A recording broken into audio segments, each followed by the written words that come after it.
Break के बाद आपको कहेंगे खुश आमदीद। एक और हम मामले पर हमने बात करनी है जो कि आज दुनिया भर में अमराज़े कल्ब के हवाले से जो अमवात की शरह है वो बहुत ज़्यादा बढ़ चुकी है। 10 बड़ी वजूहात में शामिल हो चुकी है ये एक वजह। मगर अगर हम पाकिस्तान की बात करें तो इस सूरत हाल इस हद तक तशवीशनाक हो चुकी है कि नौजवान इसकी बहुत बड़ी तादाद में लपेट में आ रहे हैं। ये वो बीमारी है जो कभी एक टाइम पे हम समझते थे कि शायद कोई उम्र रसीदा अफराद या बूढ़े जो लोग होते हैं उनमें ये पाई जाती है, लेकिन अब ये नौजवानों में तेजी से फैल रही है, उसको भी लपेट में ले रही है। आदादो शुमार ये बता रहे हैं कि पाकिस्तान में 30 से 40% अमवात की वजह दिल के अमराज बन चुके हैं। और आलमी इदारा सेहत इस बारे में ये बता रहा है कि सिर्फ 2020 में पाकिस्तान में 2,40,000 से ज्यादा अफराद दिल के अमराज के बायस जान की बाजी हार चुके हैं अनफॉर्चुनेटली। और ये वो मामला है जिसके ऊपर हम पहले भी कई मरतबा बात कर चुके हैं, तो हमने सोचा कि क्योंकि ये केसेस बहुत ज्यादा तेजी से बढ़ते जा रहे हैं और अब WHO की जानिब से भी इस पर बहुत ज्यादा बात की जा रही है, तो हमें एक मरतबा फिर से इसको डिस्कस करना चाहिए। लेकिन एक नई जहत आज के टॉपिक के अंदर ये होगी कि पाकिस्तान के अंदर तो डॉक्टर्स बहुत ज्यादा काम कर ही रहे हैं, लेकिन वो डॉक्टर्स या वो लोग जो हैं तो दिल से पाकिस्तानी लेकिन वो रहते दूसरी कंट्रीज के अंदर या पाकिस्तानी डिसेंट से उनका ताल्लुक है और वो डॉक्टर्स हैं, मेडिकल की फील्ड है, वो पाकिस्तान के लिए कितना ज्यादा सोच रहे हैं और फिर पाकिस्तान में आकर पाकिस्तानी डॉक्टर्स, मेडिकल के स्टूडेंट्स को किस तरह से वो ट्रेनिंग देते हैं। तो आज ऐसा ही कुछ हम डिस्कस करने जा रहे हैं। हमारे साथ इस वक्त मौजूद हैं MD chairman board of managers Oklahoma heart hospital Naeem Tahir Khairi sahab, जो कि अमेरिका से आए हैं। उनसे हम इस बारे में बात करेंगे और इन सारे सेमिनार्स और ट्रेनिंग्स के बारे में जानेंगे। इसके साथ साथ इंटरवेंशनल कार्डियोलॉजिस्ट फौजी फाउंडेशन हॉस्पिटल डॉक्टर वजाहत लोधी साहब भी हमारे साथ मौजूद हैं। उनसे भी हम जानेंगे कि पाकिस्तान में राइट नाउ क्या सिचुएशन है और ये जो सेमिनार्स और ट्रेनिंग्स का इनेकाद किया गया है, ये किया गया है Association of Pakistani Descent Physicians of North America की जानिब से, जिसे अपना भी कहा जाता है। तो आगाज करते हैं अपनी गुफ्तगू का। वजाहत साहब, नईम ताहिर खैरी साहब से आगाज करते हैं। अस्सलाम वालेकुम नईम साहब, कैसे हैं आप? वालेकुम अस्सलाम जी, बिल्कुल ठीक ठाक। Thank you so much for joining us. सबसे पहले तो ये बताइएगा कि ये ट्रेनिंग्स जो हैं 21 से 25 तक जारी रहेंगी। इसमें अभी तक कितनी ट्रेनिंग्स हो चुकी हैं, इसका मकसद क्या था और कब से ये ट्रेनिंग करवाई जा रही है पाकिस्तान के अंदर? देखिए जी, ये Association of Pakistani Descent Physicians of North America एक हमारी ऑर्गेनाइजेशन है जो अमेरिका में और कनाडा में पाकिस्तानी निसात डॉक्टर्स हैं, उनकी एसोसिएशन है। हमारे 5,000 मेंबर हैं। तकरीबन 25-30 हज़ार डॉक्टर पाकिस्तानी निसात के अमेरिका और नॉर्थ अमेरिका में हैं, कनाडा में हैं। तो वो सारे मिल के एक दूसरे से ताल्लुक़ रखते हैं और उधर हम अमरीकी तो होते हैं लेकिन दिल हमारा पाकिस्तानी होता है। हमारे बच्चे हम चाहते हैं कि पाकिस्तानी रहें और उनकी जो सकाफत है वो पाकिस्तान, तो ये काविश भी तो वो उसी दिल को बचाने के लिए है। हम ये कह सकते हैं अजराहे मजाक तो या अजराहे इमोशन हम कह सकते हैं।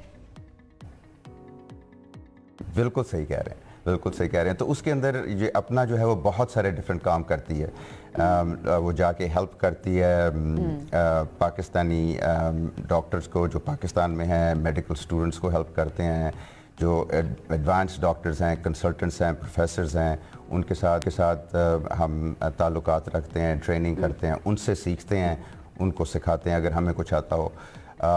तो वो दिन के वक्त ये मीटिंग्स होती हैं, कंटिन्यूस मेडिकल एजुकेशन होती है। कल हमारी कार्डियोलॉजी की बहुत सारी मीटिंग्स थी, कार्डियोलॉजी की थी, हीमाटोलॉजी ऑन्कोलॉजी की थी, उससे पहले इन्फेक्शस डिजीज़ की थी, एंडोक्रिनोलॉजी की थी, फैमिली प्रैक्टिस डिफरेंट किस्म की। तो मैं कार्डियोलॉजी वाली को रन कर रहा था।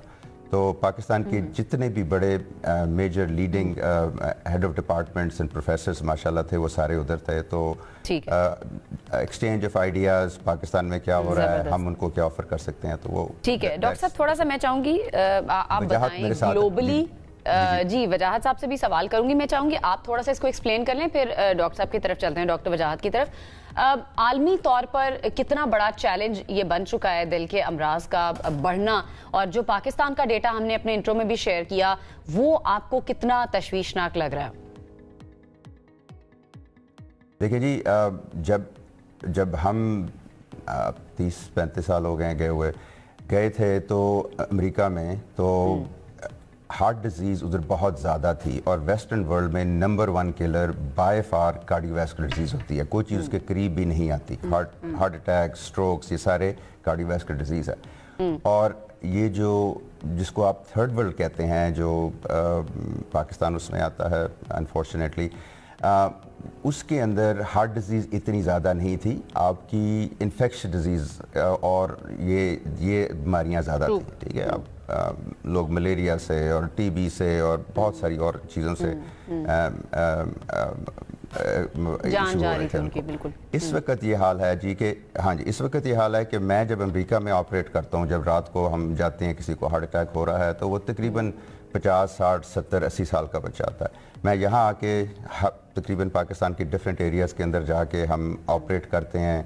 बच्चा मेरे स्टूडेंट है, अमेरिका आके मेरे साथ होके रोटेट करके गया है, लेकिन जहाँ आके मैं जब ट्रेनिंग करता हूँ तो वो मुझे दिखाते हैं और मैं पेशेंट को ऑपरेट कर रहा होता हूँ, तो लेकिन जब मैं पेशेंट से मिलता हूँ पहले या दौरान, तो मैं ये देखता हूँ कि वो 30-35 साल की खातून है, 28-30-35 साल का बच्चा है। वो हम सालों साल गुजर जाते हैं, अमेरिका में नहीं देखते। इस वक्त आपकी जो हार्ट डिजीज़ का प्रॉब्लम है वो एपिडेमिक के लेवल पे है पाकिस्तान में, और ये बहुत ही खतरनाक लेवल तक जा रहा है। एंड इस वक्त जितने भी पाकिस्तान के कार्डियोलॉजिस्ट हैं वो सारे अवेयर हैं। जी, we can really feel it and see it, क्योंकि पिछले चंद सालों के अंदर, ज़्यादा पुरानी बात नहीं है, 2 से 3 साल के अंदर इतने ज़्यादा केसेस अब सुनने को मिल रहे हैं। और मैं चाहूँगी डॉक्टर वजाहत इसका जवाब दें कि डॉक्टर साहब, ये जो केसेस अब यंगस्टर्स के अंदर हमें नज़र आ रहे हैं, जो यंग है, जो 35 साल, 30 साल या 40-45 साल तक के लोगों के अंदर ये वाले केसेस आ रहे हैं, मोस्टली वो फिट हैं, उनका ना उनके अंदर कोई स्मोकिंग की हैबिट है, ना कोई ऐसी वो बदपरहेजी करते हैं जिससे ये साबित हो कि हाँ इस वजह से इनको जो है ना हार्ट अटैक हो गया। एक मेजर रीजंस जो नज़र आती हैं या कॉमन रीज़न, वो क्या नज़र आती हैं आपको इतने यंग लोगों के अंदर हार्ट पेशेंट होने की या हार्ट अटैक्स होने की? Yeah, generally you have a very fair point कि why this is happening और ये क्यों हो रहा है। Smoking, lifestyle, lack of exercise is something that has been proven that it reduces your life expectancy or ultimately it can lead to heart disease.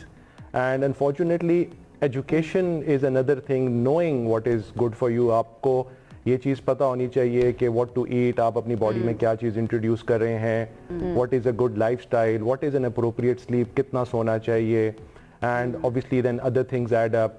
environmental stress factors भी होते हैं, the quality of food also matters कि किस quality का food आप खा रहे हैं। That's why we are getting more and more patients जो कि generally young age group में early present कर रहे हैं। तो क्या इस मर्तबा के young age group के या इस एरा के यंग एज के लोग क्या ऐसा मुख्तलिफ कर रहे हैं जो इससे पिछली वाली जनरेशन्स ने नहीं किया?